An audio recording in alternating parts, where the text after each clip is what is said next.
అధిక వర్షాల కారణంగా గోపాలపురం నియోజకవర్గంలో జరిగిన పంట నష్టం వివరాలను సోమవారం నుంచి జరిగే అసెంబ్లీ సమావేశాల్లో ముఖ్యమంత్రి చంద్రబాబు నాయుడు దృష్టికి తీసుకువెళ్తానని గోపాలపురం ఎమ్మెల్యే మద్దిపాటి వెంకటరాజు అన్నారు.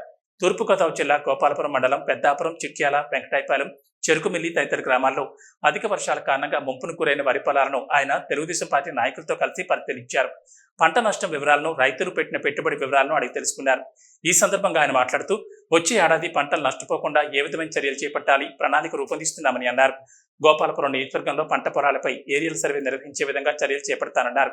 నియోజకవర్గంలో 4 మండలాల పరిధిలో 4,800 ఎకరాల్లో పంట నష్టానికి గురైనట్లు ప్రాథమిక అంచనా వేయడం జరిగిందన్నారు. రాబోయే రోజుల్లో ఈ నష్టం ఇంకా పెరిగే అవకాశం ఉందని ఆయన అన్నారు. గత 5 సంవత్సరాలుగా పంట కాలువలు పొడికి తీయకపోవడం, వ్యవసాయ రంగాన్ని నిర్లక్ష్యం చేయడం కారణంగా పంటలు ముంపుకు గురవుతున్నాయని అన్నారు. చెరువులు మెయింటెనెన్స్ కూడా సరిగా చేయకపోవడం వల్ల వర్షాకాలం చెరువులు పొంగి పంట పొలాల ముంపుకు గురవుతున్నాయన్నారు. వీటి నివారణకు గోపాలపురం నియోజకవర్గంలో సమగ్రంగా ఏరియల్ సర్వే నిర్వహించి రైతులకు అవసరమైన సేవలు అందిస్తామని ఆయన అన్నారు. తెలుగు సోమవారం నుంచి అసెంబ్లీ సమావేశాలు జరుగుతున్నాయి. ముఖ్యమంత్రి గారిని కూడా కలుస్తున్నాం. వారు కూడా ఇప్పుడుండే ప్రాంతంలో జరిగిన పంట నష్టాలు వివరించడంతో పాటుగా భవిష్యత్తులో ఏం చేస్తే దీన్ని తగ్గించగలుగుతాం, ఈ వాటర్ గ్రిడ్ అనేది గతంలో కూడా చంద్రబాబు నాయుడు కాన్సెప్ట్ తీసుకొచ్చారు. అంటే చెరువుల్లో కానీ, పంటకాలలో కానీ వర్షాకాలంలో వచ్చే ఓవర్ఫ్లో అయ్యే వాటర్ని దాన్ని కొంచెం ఒక ఛానలైజ్ చేసి ప్రాపర్ వేలో తీసుకెళ్ళగలిగితే దాన్ని భవిష్యత్తుకి వర్షాకాలం లేని సందర్భంలో కూడా ఆ నీటిని సాగునీటికి, త్రాగునీటికి వాడుకునే విధంగా, దాంతోపాటుగా భూగర్భ జలాలు పెంచడానికి కూడా ఏం చేయొచ్చు అనే దాని మీద ఒక ప్రాజెక్టును కూడా ప్రిపేర్ చేయడం జరుగుతుంది. మేము రేపు ఎలాగో సోమవారం ముఖ్యమంత్రి గారిని కలుస్తున్నాం. వారికి ఉండే పరిస్థితులు వివరించడం జరుగుతుంది. గోపాలపురం నియోజకవర్గంలో 4 మండలాల పరిధుల్లో ద్వారకా తిరుమల మండలం యొక్క ప్రభావం అక్కడ ఈ వర్షం తీవ్రత వల్ల పంట నష్టం కొంచెం తక్కువ ఉన్నప్పటికీ మిగతా 3 మండలాలు, గోపాలపురం మండలం, నల్లజర్ల మండలం, దేవరపల్లి మండలం, 3 మండలాల్లో సుమారు 4,800 ఎకరాల వరకు పంట మునిగిపోయినట్టుగా మాకు ప్రాథమిక అంచనా. ఇది ఇంకా పెరగవచ్చు.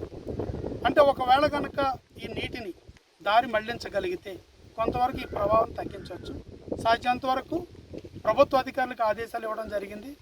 ఎక్కడైనా వాటర్ని డైవర్ట్ చేయగలుగుతామేమో పల్ల ప్రాంతానికి పంటని కాపాడుకోవడానికి ప్రయత్నం పక్కన చేస్తూనే ఏది చేసినా ఇది తాత్కాలికంగా ఉపశమనం మాత్రమే.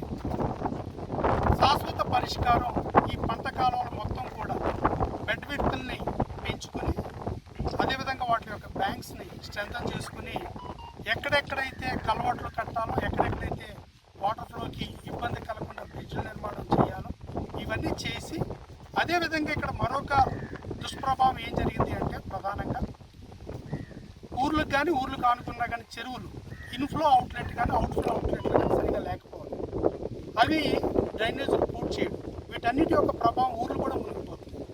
కాబట్టి ప్రస్తుతానికైతే నష్ట నివారణకి ఏమేమి చేయాలో అన్ని చర్యలు తీసుకుంటున్నాం. ప్రభుత్వ అధికారులు కూడా అప్రమత్తం చేయడం జరిగింది. వారు కూడా ఫీల్డ్లోనే నిన్న కానీ ఈవేళ కావచ్చు, కలెక్టర్ గారు కావచ్చు, జేడీ గారు కావచ్చు, వీళ్ళు కూడా ఫీల్డ్లోనే పరిశీలిస్తున్నారు.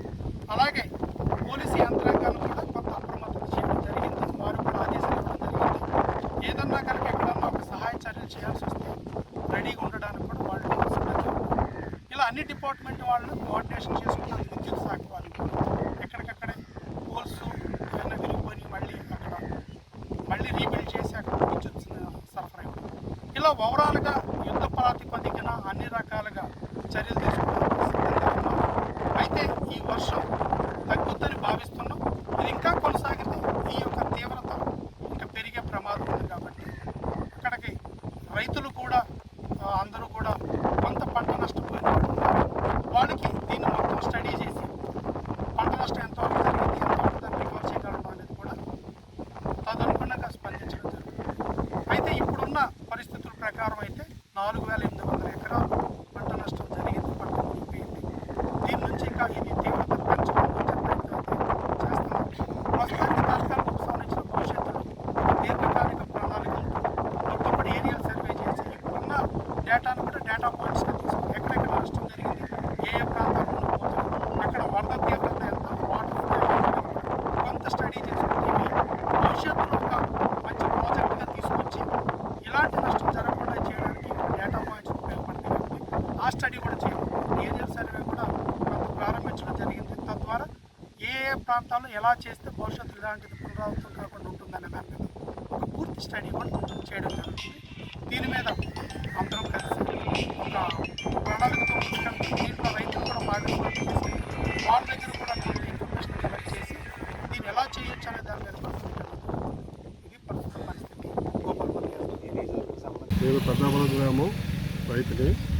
మా మండలంలో వెంకటాయపాలెం, చిట్యాల, పెద్దాపురం, భీమోలు, వేలచంద్రుడు ఈ వర్షాల కారణం వల్ల ముంపుకి గురై వదినాట్లన్నీ దెబ్బతిన్నాయి. సుమారు ఎకరానికి వచ్చి 25,000 నుంచి 30,000 వరకు నష్టం జరిగింది. ఈ నష్ట నివారణ అధికారులు అంచనా వేయాలి. ఇంకా ఈ వర్షాలు వెళ్ళిన తర్వాత కూడా అసలు 2,000 ఎకరాలు సుమారుగా పోయిందని మేము అనుకుంటున్నాం. అధికారులు అంచనాలు బట్టి దాని ఉంటుంది. వర్షాలు బట్టి దీన్ని ప్రభుత్వం ఆదుకోవాలి. మరి ఈరోజు గౌరవ శాసనసభ్యులు మద్దిపాటి వెంకటరాజు గారు గోపాలపురం మండలంలో మా గ్రామానికి వచ్చి నేను చెప్పిన దాని మీద ఆయన వచ్చి మా యొక్క భూమిని ముంపు ఎంతైతే ఉందో చూసి అధికారులకి ఫోన్ చేసి తెలియజేశారు. దీని మీద మాకు పంట నష్టం ఇప్పించడానికి ప్రభుత్వాన్ని కోరుతున్నాం.